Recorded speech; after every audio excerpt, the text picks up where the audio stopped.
승리에 참여하려면 이런 제목으로 새벽 말씀 보도록 하겠습니다. 이제 시인은 비교할 수 없는 그 주님의 능력을 찬양하면서 어떻게 거룩하신 용사이신 주님께서 자기에게 전투 준비를 시켜주시고 전쟁터에서 자신의 원수를 물리치사 열국의 통치자로 세우셨는지 그것을 보고하면서 승전가를 부르는 부분이 오늘 마지막 18편 부분입니다.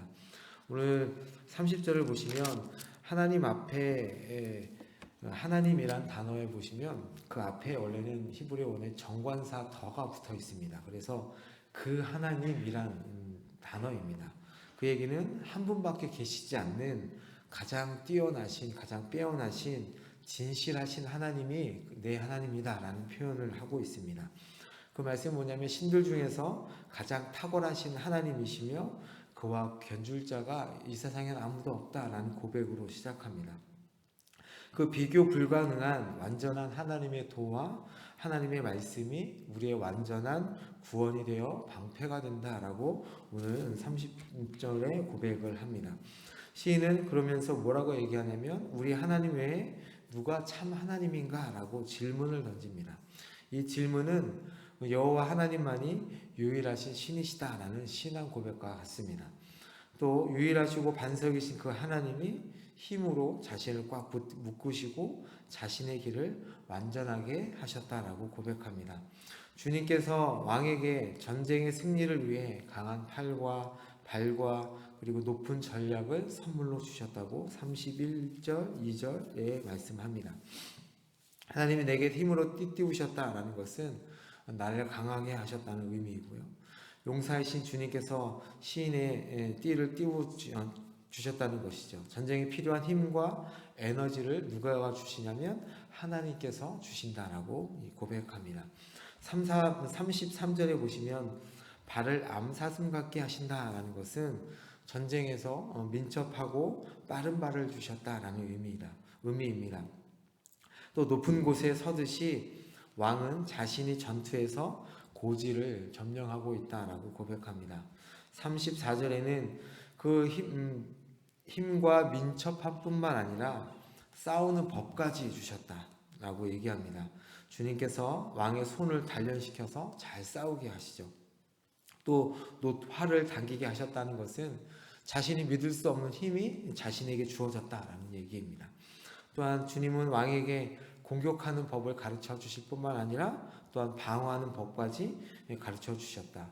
힘이 없어질 때, 쇠할 때 주님은 자신의 오른손으로 왕을 붙들어 주시며 전쟁에서 안전하게 보호하신다라고 35절에 고백하고 있고요.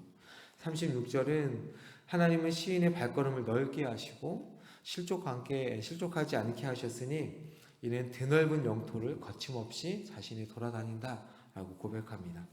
그러면서 37절에 그동안은 자기가 이제 왕에게 쫓겨다녔지만 원수에게 쫓겨다녔지만 이제는 쫓는 자가 되어서 그 원수들을 쫓아다닌다라고 얘기합니다. 원수를 쫓되 그들이 원수가 철저히 망할 때까지 돌이키지 않겠다고 선언을 하고 있습니다. 그러면서 마침내 38절에 대적들을 그들 앞에 쓰러뜨려 일어나지 못하게 주님께서 하셨다라고 얘기합니다. 완전한 패배를 당하게 하셨다라고 말씀합니다. 그러면서 39절과 40절에는 다윗은 이제 적들을 완전히 패배하게 하신 이는 누구라고 얘기하냐면 하나님이다라고 고백을 합니다. 주께서 나를 치는 자들이 내게 굴복하게 하셨나이다 라는 말은 다윗은 하나님이 주신 능력으로 승리를 거뒀다라고 고백하고 있고요. 흥미롭게도 다윗을 공격하는 대적들은 나라 밖에 있는 사람들이 아니라 이스라엘 백성이었다라고 얘기합니다. 그 말씀에 보시면 그들이 여호와께 부르짖었었다라고 표현합니다. 그 표현의 의미는 무엇이냐면 그들이 여호와께 부르짖었다라는 이 표현은 그들도 여호와를 믿는 백성이었다라고 얘기하고 있는 것이죠. 다윗은 그들이 부르짖어도 구원할 자가 없고 여호와는 그들에게 대답하지 않으셔서 다윗의 대적들은 어떤 도움도 받지 못했다라고 말합니다. 여호와가 다윗의 편이었다라고 고백하는 것이죠. 여호와께서는 대적들은 바람 앞에 티끌처럼 날려버렸고 길거리의 진흙처럼 쏟아버릴 수 있도록 다윗을 도우셨다라고 얘기합니다. 다윗은 자기를 공격하는 대적들을 내 원수, 나를 치는 자들, 나를 미워하는 자들로 다양하게 묘사하면서 자신의 궁극적인 승리의 원인이 그리고 자신의 원동력과 패배의 원인을 누구에게 돌리냐면 하나님께 돌립니다.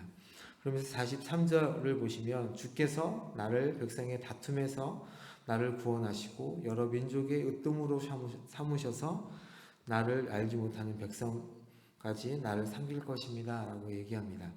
이 고백은 사울 집안과 오랜 시간 다투며 내전의 소용돌이 속에서 그리고 이방 민족들과 벌인 전쟁에서 거둔 승리를 감사하는 찬양입니다. 실제로 하나님은 다윗을 높이셔서 자기 언약 백성뿐 아니라 주변 나라들이 조공을 바치며 섬기게 하셨죠. 다윗은 또한 다툼을 벌였던 자들과 열방이 자기 소문을 듣고 복종할 것이라고 믿고 있습니다. 또 이방의 자손들은 쇠잔해져 요새에서 떨며 항복할 것이다 라고 얘기합니다. 그러면서 46절에서 50절은 다윗은 공경에서 구원해 주시고 자기를 미워하는 원수들과의 전쟁에서 승리를 주신 하나님께 감사와 찬양으로 영광을 돌립니다. 이 시의 이 18편 시편의 마지막 송영입니다. 그러면서 49절 50절에 보시면 감사로 시를 마무리합니다. 이러므로 라고 얘기하면서 내가 이방 나라들 가운데 여호와께 감사하며 내가 당신의 이름을 찬양합니다. 이방 나라들이 자신의 통치 아래 있음을 강조합니다. 마지막으로 시인은 여호와께서 세우신 왕에게 큰 구원을 주시고 그의 기름 부음 받은 자에게 인자를 베푸시며 다윗과 그 자손에게 영원히 그렇게 하시기를 기원하며 이 시편을 마무리합니다. 오늘 말씀을 결론을 맺도록 하겠습니다. 하나님의 말씀은 흠이 없고 순전합니다. 그렇기 때문에 믿고 그분을 따르면 하나님께서 우리의 방패가 되어 주십니다. 하나님을 의지하는 자에게 보호와 구원을 이루어 주십니다. 하나님께서 친히 전쟁의 모든 준비를 해주십니다.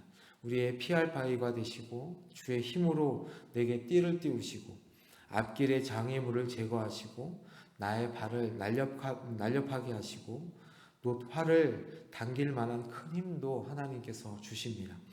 반대로 하나님을 의지하지 않는 자는 이러한 도움을 전혀 받을 수 없음을 우리는 기억해야 합니다. 이렇게 하나님을 의지하는 자가 전쟁에서 보게 되는 장면은 원수들의 등을 보게 됩니다. 도주하여 패망하는 바람 앞에 티끌 같은 모습을 우리가 보게 될 것입니다. 하나님은 살아계신 분이시기 때문에 자신과 언약을 맺은 백성을 끝까지 구원하시고 믿음으로 그 언약에 후손된 모든 자에게 그 약속을 끝까지 지키신다 말씀하십니다. 하나님께서 주시는 이 승리를 얻기 위하여 말씀에 대해 믿음을 가지고 살아가면서 오늘 하루도 끝까지 승리하는 여러분이 되시기를 예수님의 이름으로 축복합니다. 제가 잠시 기도하겠습니다. 하나님 아버지, 우리의 눈으로 보기에 세상에서 승리할 수 없을 것 같고 피할 곳이 없는 것 같이 보이지만 하나님께서 우리를 붙들어 주시고 힘을 주시면 우리의 원수들이 티끌같이 날아가는 것을 보게 될 것을 저희가 믿습니다. 전쟁에서의 승리는 우리에게 있지 않고 하나님께 있음을 알아 하나님의 말씀을 끝까지 굳건하게 붙들게 하여 주옵소서.